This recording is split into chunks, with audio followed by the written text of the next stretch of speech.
I think, as people know, but I think it's worth remembering that there have been cases going back some considerable period of time, well before even the present troubling series of events that involve the disappearance of individuals, including members of our LGBTQ communities. And that has created over time a series of very troubling questions. I'm here to speak on the item of missing and murdered members of the LGBTQI communities. I am very angered, full of rage and sadness for not only losing friends, but how they were lost and how they continue to be victimized time and time again, even in their deaths. There is extreme amounts of change that needs to happen regarding the case of Project Houston, to the McCarthy cases, to the policies and procedures that kill many members of my community.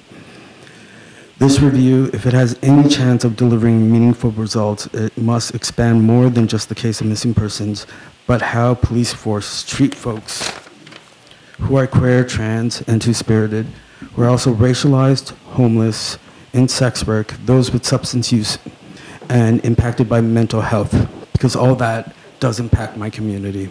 So Brian, I don't know if you came seeing the content of the motion. I did. So Mayor Tory has added, I think a lot of people in the community had the idea that it was just going to be about looking at missing persons procedures, but Mayor Tory has now added, and any systemic concerns, especially those related to bias against people on protected grounds.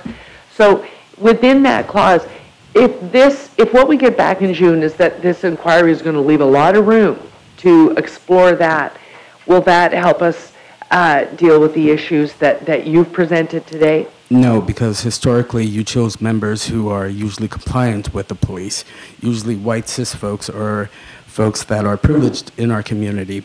What I'm saying, for this to work, you have to outreach to folks that are not regularly seen, not the regular folks that are usually going to be up here speaking, not the regular folks that have that privilege. You need to outreach to the most marginalized within my community.